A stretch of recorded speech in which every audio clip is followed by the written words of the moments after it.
Ladies and gentlemen, hello and welcome to another episode of Quite Serious Impressions, where I play the first few hours of a game, then decide whether or not it's worth my time.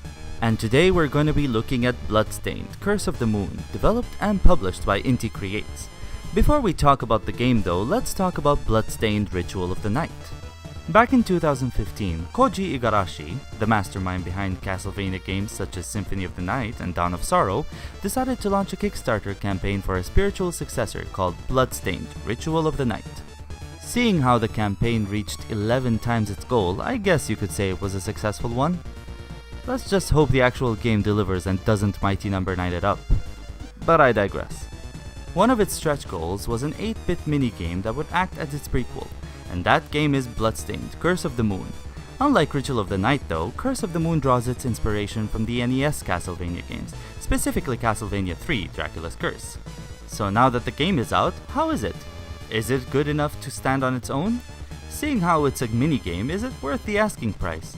And how does it compare to the games it was influenced by? To answer these questions and more, allow me to summarize my first impressions.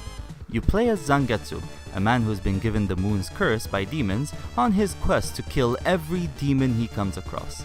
On his quest, he meets Miriam, the Shardbinder, Alfred the Alchemist, and Not Alucard, the Not Vampire. All three of them are playable characters that join your party, although I have no idea why they would help Zangetsu on his quest, since he was such an asshole to them just because they use demon powers. Poor Miriam even had to beg for her life. Bigoted much, Zangetsu? The story isn't great and the dialogue is very cheesy, which isn't a bad thing at all since it truly emulates the cheesiness of the Castlevania games. I mean, come on, did anyone ever play Castlevania for the story? What is a man? A miserable little pile of secrets! But enough talk! Have at you! Even the bosses you faced in those games were just universal monster movie baddies, such as the Frankenstein's monster, the Mummy, and Dracula as the main bad guy. However, I have to admit that Castlevania was a lot better when it comes to its bosses and enemies. Sure, they were cheesy and basic, but at least they were distinct. Who are you fighting here? Just random demons. Even the final boss, which I didn't fight because I definitely didn't beat this game, is just a random demon. Castlevania builds up Dracula really well, so when you reach him you're like, oh god, I'm facing Dracula now? In Curse of the Moon, however, the only reason I knew I was at the final boss was because I knew how many stages there were in the game. Even the intro mentions very little about the final boss. It just says, one night he sensed the looming presence of a great demon.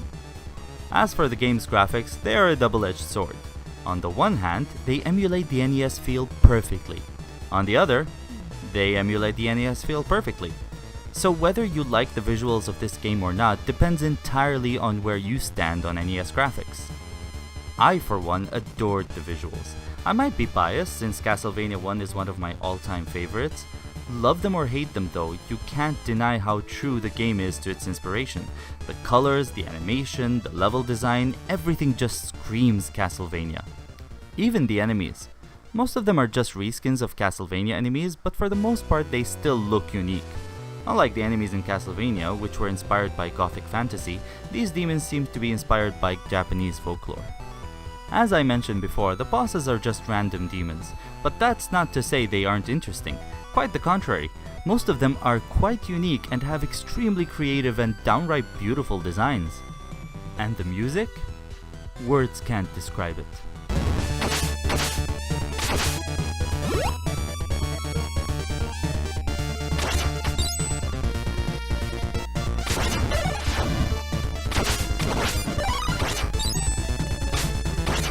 No wonder it's so amazing, seeing how it was composed by various talented people such as Michiru Yamane, the composer behind Castlevania Bloodlines and Symphony of the Night, and Ippo Yamada, the composer behind the Mega Man Zero series and the Azure Striker Gunvolt games. One of the best things about the Castlevania series is its music, and I'm happy that the same goes for this game. I especially love how they replicated the Famicon's VRC6 sound chip that was used in the Japanese version of Castlevania 3, rather than the NES's standard 5 channels used in the US version.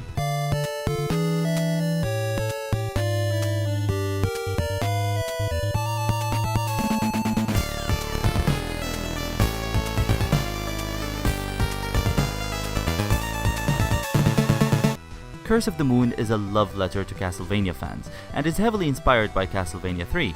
Awesome 2D platforming action, multiple playable characters, and branching paths, the game is very similar to the beloved classic. Although the game is challenging, it is nowhere near as difficult as Castlevania 3, especially with the added option of playing it in casual mode, which means infinite lives and taking damage doesn't knock you back.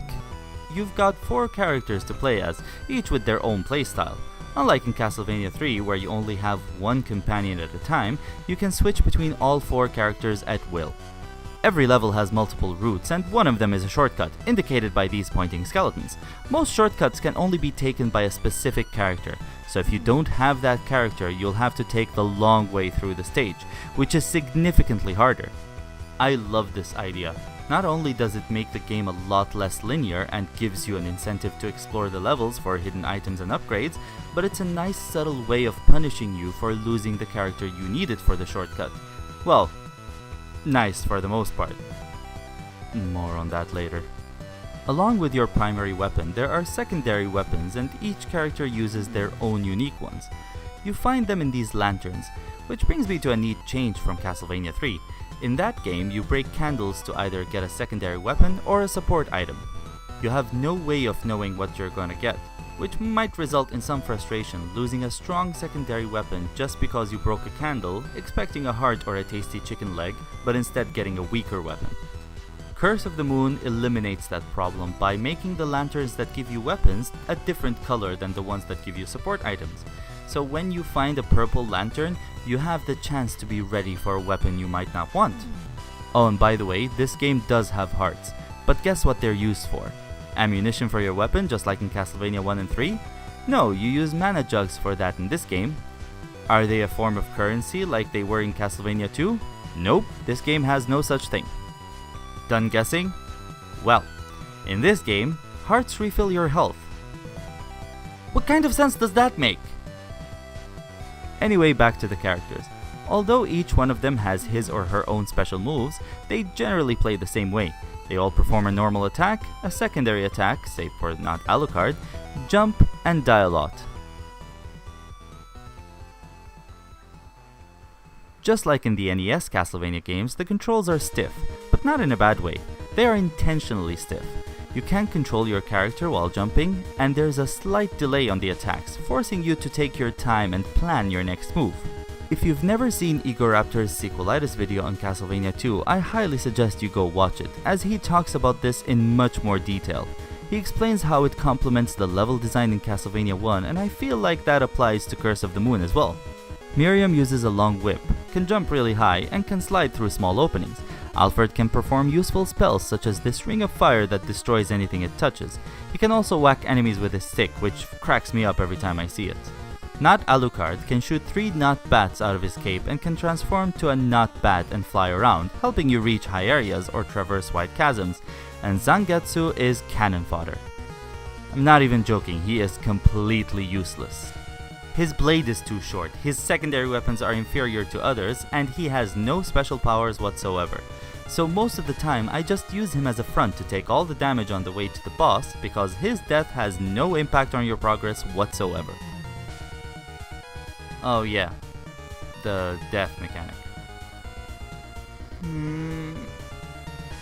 Let's talk about the boss fights first.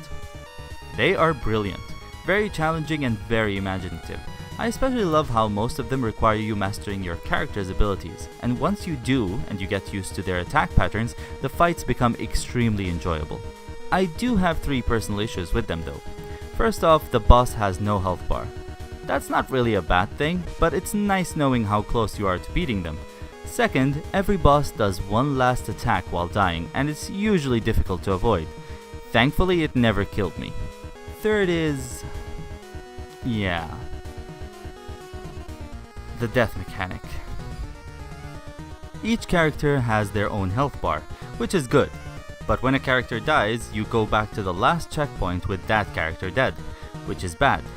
I mentioned before how I like the multiple routes thing and how it's a subtle punishment for losing a character, but the same cannot be said about the boss fights. Some of them are easy enough when you use a specific character, but extremely difficult when you use the others. So if that character dies, you go back to the last checkpoint, which leaves you with two options. The first option is to try defeating the boss with another character, which is almost impossible, especially in the second quest, which I know nothing about because I didn't beat the game and start the second quest already. Imagine having only Alfred left with no mana and your only way of hurting the boss is this. Yeah. Good luck with that. The second option? Kill all remaining characters so you can restart with all 4. And trust me, you're gonna be doing this a lot. Why not make it like Castlevania 3 where you respawn with both characters no matter the character you were playing as when you died? Or better yet, why not just switch to another character as soon as the character I'm playing as dies? Then I wouldn't mind trying to beat the boss with a different character because I won't have to worry about my time being wasted. If all 4 die while I'm fighting the boss, so be it. I'll respawn with all 4 anyway. Regardless, I still think the game is brilliant. I love almost everything about it, and the fact that it has a second quest, which is a lot more difficult and has different enemy placements, makes the game worth every penny it's asking for. If you've ever been a fan of the classic Castlevania games, or you're in the mood for awesome NES goodness, I highly recommend this game.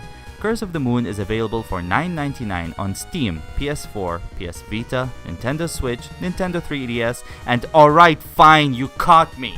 I'm lying, okay? You happy now? I did beat the game. I beat it, but I didn't want to lose the continuity of the show. Jeez! You make one mistake and you won't hear the end of it. The game is so damn amazing and you expect me not to keep playing it? God! I hope you're happy now. I lied, okay? I beat it. Jeez!